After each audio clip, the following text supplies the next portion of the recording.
mardi. Et donc, Michael Correa, une histoire populaire du football aux éditions La Découverte. Je vous le conseille. Lecture pendant la Coupe du Monde. Voilà. L'after, on ne conseille pas souvent des bouquins quand même, Daniel, quand on les conseille. Ah, on en reçoit pas même. On en reçoit pas mal, mais on les conseille pas toujours. Généralement, les choix qu'on fait, c'est qu'on les trouve intéressants. Sinon, on les invite pas. Alors, il y a plein de sujets. J'aimerais juste que tu dises un mot, parce que tu racontes une histoire que j'ai totalement découverte sur le foot féminin en Angleterre.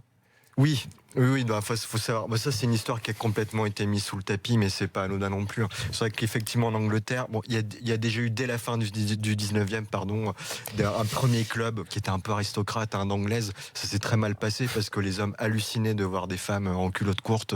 Il y a eu des émeutes, etc. Donc, hop, on a oublié ça vite fait. On était vraiment dans une société victorienne extrêmement puritaine. Et ensuite, il y a eu un deuxième volet qui est beaucoup plus intéressant. C'est durant la Première Guerre mondiale. Faut savoir qu'à l'époque, tous les hommes partent au front en Europe. Les usines sont totalement vides et en même temps, il faut produire en masse des obus, des munitions, etc. Donc, on va mettre toutes ces femmes sur les chaînes de montage. Il va quand même avoir plus d'1 million de femmes dans ces usines-là et qui vont vivre, ça va vraiment être très dur. Elles vont travailler 12 heures par jour. On va les appeler aussi les Canaries parce qu'elles ont le visage jaune fluo à cause de la TNT qu'elles manipulent. Il y a plein d'accidents. Je vous épargne les détails, etc. Mais en fait, au même titre que les hommes, donc que les ouvriers jouent au foot, on va commencer à leur dire, comme vous assurez, comme le but c'est de démontrer à la nation que vous aussi les femmes vous assurez à l'usine, il faudrait que vous repreniez le loisir par excellence des hommes, donc qui est à l'époque le foot, et pour démontrer que vous assurez aussi comme des hommes sur le terrain. Et donc on va avoir des équipes qu'on va appeler les munitionnettes, c'est le surnom qu'on leur donne, puisqu'elles s'occupent des munitions. Et on va avoir comme ça un peu sur toute l'Angleterre environ 150 équipes de football sur toute l'île. Le truc c'est que ça va devenir extrêmement populaire. Il y a quand même un match dans les années 20 durant le Boxing Day à Liverpool où on va avoir jusqu'à 50 000 spectateurs. Et régulièrement, je le raconte, il va avoir vraiment un vrai public qui va s'enticher de ce football. Et là on est donc dans les années 20, c'est étonnant. Alors oui, là c'est en 17 que ça naît, en 18 que ça se développe. Dans les années 20, dans les années 21, l'Angleterre va même accueillir une équipe française. C'est une équipe, c'est un combo de petites équipes parisiennes, qui vont former une sélection française. Elles vont être accueillies comme des reines. Il va avoir tous les journalistes vont les accueillir avec joie. Alors le truc, c'est que ensuite les hommes vont revenir à la charge. Et notamment la fédération anglaise. Le discours à l'époque, ça va être de dire les hommes sont rentrés au front. On a perdu des millions d'hommes durant la guerre. Il faut repeupler le pays. Du coup, votre mission maintenant, ça va plus être de jouer au football. Vous allez rentrer à la maison et vous allez faire des enfants pour repeupler le pays. Et on va avoir comme ça tout un discours médical un peu fallacieux à l'époque de dire le foot c'est quand même un sport violent et ça peut léser les organes reproducteurs de la femme. Oui, ça c'était pareil dans l'athlétisme, on disait aux femmes ne faites pas d'athlétisme, il va y avoir des descentes d'organes. Oui, c'est ça. Et là le foot va être interdit en Angleterre en 1921, il faudra attendre 50 ans pour qu'il redevienne autorisé au sein de la fédération. Jonathan. Une question plus là, sur le foot féminin, je t'ai pas interrompu. Oui, voilà. Là, c'est sûr, là, c'est un sujet, j'interromps jamais personne. C'est une des passions de Daniel, le foot féminin. Quel lien tu ferais entre l'évolution du monde rural français et la décrépitude du football amateur dans certaines zones de France ?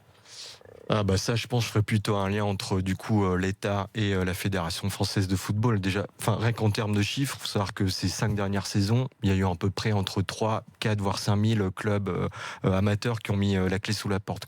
Ça, je pense qu'il y a un des gros problèmes, c'est qu'il y a justement, il y a Macron qui parle tout le temps de ruissellement des richesses. Là, au sein de la FFF, il y a quand même une concentration d'argent qui fait que il y a vraiment très peu d'argent qui est réinjecté dans le milieu amateur.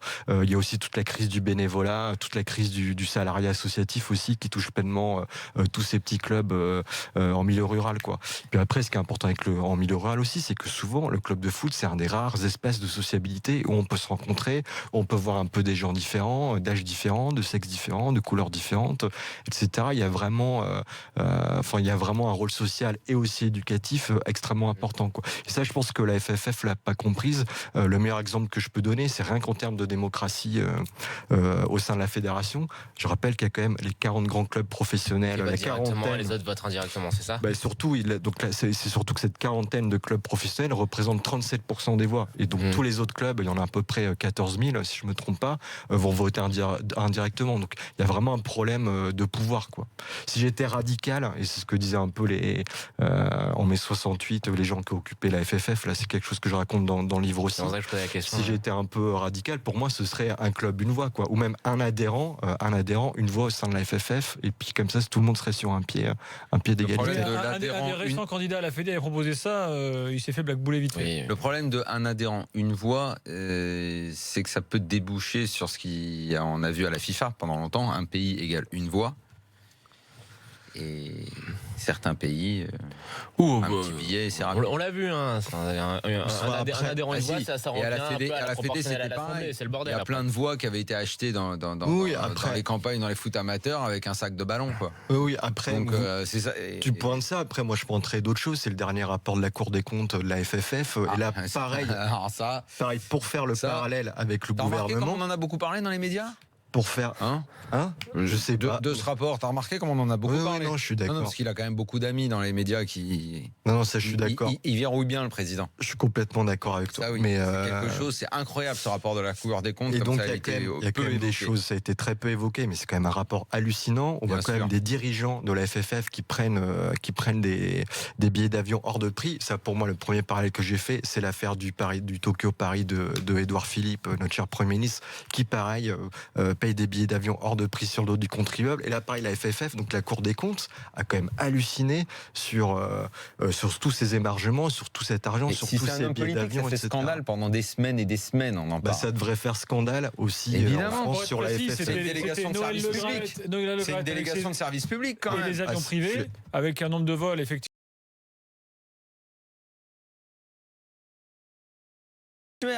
Non mais par ailleurs, je rappelle que la fédération, elle appartient à ses adhérents. Elle appartient aux 2 millions de licenciés en France. Dans le rapport de la Cour des comptes, le plus gros poste. C'est quoi, l'armoire à Dijon? Non, c'était les indemnités de départ hallucinantes qui étaient données à des salariés qui parfois avaient que 6 mois d'ancienneté. Aussi, ouais. Mais tu sais pourquoi? Exactement. Parce qu'il devait tout nettoyer et n'avoir que des gens à sa botte. Il a fait partir des gens comme ça. Oui, mais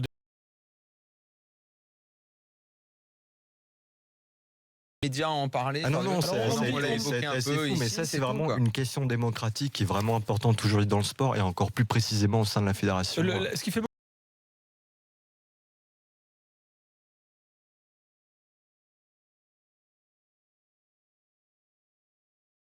on me cite quelques clubs avec des groupes à gauche, Bordeaux, le Red Star, St. Pauli en Allemagne. Après,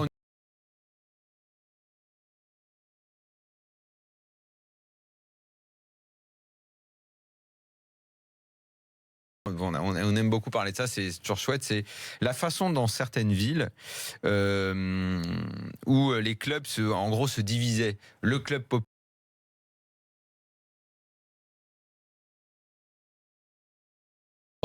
à Londres aussi. Red Star, on est dans les clubs. Non, à Paris, on n'a jamais eu ça. À Paris, on l'a jamais eu. Red Star, on n'est pas un pays de football pour avoir ce genre de. Non, Paris, Red Star, ça colle pas.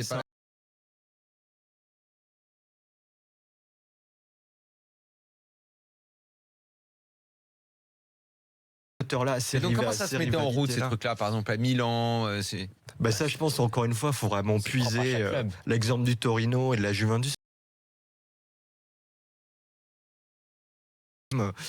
Donc effectivement, c'est le club aussi qui appartient Bourgeois Agnelli, qui est aussi toute l'industrie Fiat, et il y a le Torino qui est vraiment le club de la cité des petits artisans avec la couleur rouge, grenat, etc. Donc on dit toujours Torino c'est le club de gauche et la Juventus c'est le club de droite. Bon, c'est plus complexe que ça comme tu dis Daniel, parce que pour tous les ouvriers immigrés du sud de l'Italie, la première phase d'intégration ça passait par l'usine et par le stade de football. Et du coup, pour beaucoup d'ouvriers issus du sud de l'Italie, leur club favori, c'était la Juventus de Turin, parce que c'était le club de leur usine. Donc c'est les frontières sont beaucoup plus complexes que ça, quoi. Après, il y a des... Et alors Milan, arrêtons-nous sur Milan parce que c'est formidable. Et moi, ce que j'adore dans le foot, c'est, et tu le dis, c'est vrai, il y a pratiquement que des contradictions. C'est des contradictions permanentes, et je trouve que c'est ça qui rend ces discussions foot hyper intéressantes. Milan, c'était effectivement longtemps l'Inter, qui d'ailleurs n'a pas le nom de Milan à l'intérieur, c'était le club de la bourgeoisie. Et ça, pour le coup, c'était vrai. Les gens qui jouaient dans le club, il y avait un port de corps, les mecs, les Facchetti, tous ces joueurs-là avaient une certaine allure. Et Milan, c'était vraiment le club de l'usine, le club des ouvriers, soutenu pendant très longtemps par un homme politique, Fausto Bertinotti, qui était le leader très important du parti communiste, et surtout refondation communiste pour être précis. Et après, Berlusconi est arrivé. Et alors là, Berlusconi qui vient de la gauche, c'est vraiment l'avènement. Qui vient de la gauche au départ. Non mais il vient de la gauche au départ. C'est une réalité. Il est au PS. Et alors là, le basculement. J'en connais plein du PS qui ont basculé à droite. C'est vrai. Et là, les supporters de Milan, entre ceux qui étaient les ouvriers communistes, machin, qui ont vu arriver les nouveaux riches, parce qu'un tas de nouveaux riches se sont mis à supporter Milan en Italie, tous ceux qui ensuite ont suivi même Berlusconi dans ses pérégrinations politiques et sportives, et ça a donné tous ces mélanges et toutes ces contradictions, comme à Rome. La Roma, c'est le club populaire. La Lazio, la Lazio, La Lazio, c'est le club des régions. À droite, qui est très à droite aussi. La Lazio a toujours été et assumé très à droite, et c'était pas le club populaire, c'était le club des régions, des campagnes, des régions, et des quartiers riches de la ville. Voilà. Et des quartiers riches de la ville. Il y a toujours, quand tu remontes à l'origine des clubs, il y a toujours une origine, on va dire, géographique.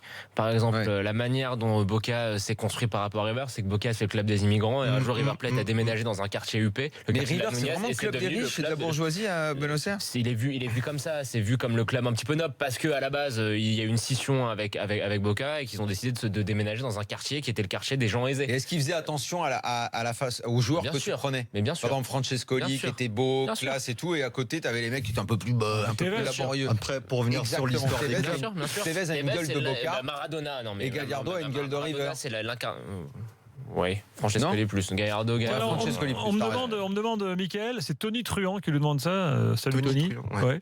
Il lui dit, est-ce que ça marche pour Lille et Lens? Pour Lille et Lens, au niveau quoi, du derby? Oui, ça aurait pu. Ça aurait pu. Lille, la ville qui a le Louvre, Lille, qui a la foire de Lille. Saint-Étienne, Lille et Lens.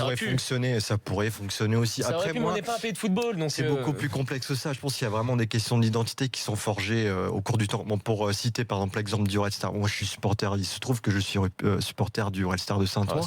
L'équipe du Red Star de Saint-Ouen. L'équipe du Red Star de Saint-Ouen. Rien que l'histoire, elle est assez intéressante. C'est quand même Jules Rimet, qui est quand même le fondateur de la Coupe du Monde, qui est le fondateur de ce club-là. C'est le deuxième club le plus vieux de France après le Havre, après l'équipe du Havre. C'est quelqu'un qui est plutôt nourri du catholicisme patronal, légèrement ancré à gauche. Le premier terrain du Red Star, c'est quand même le Champ de Mars sous la Tour Eiffel. Ah, ça, je sais pas.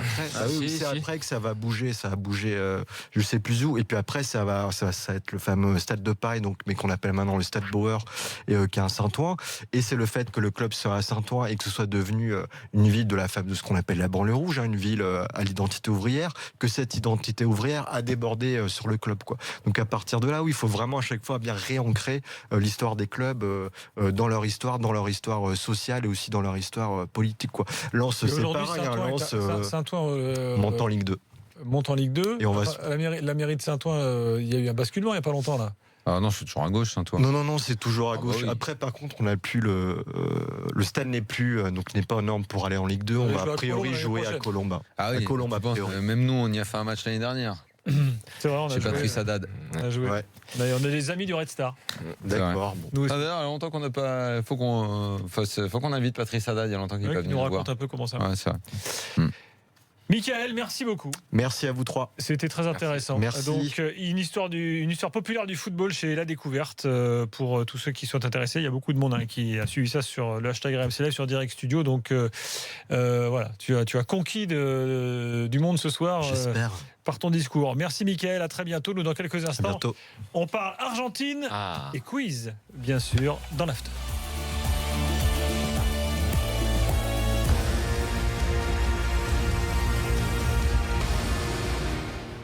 Excusez-moi. Ça fait à la hauteur de 2016.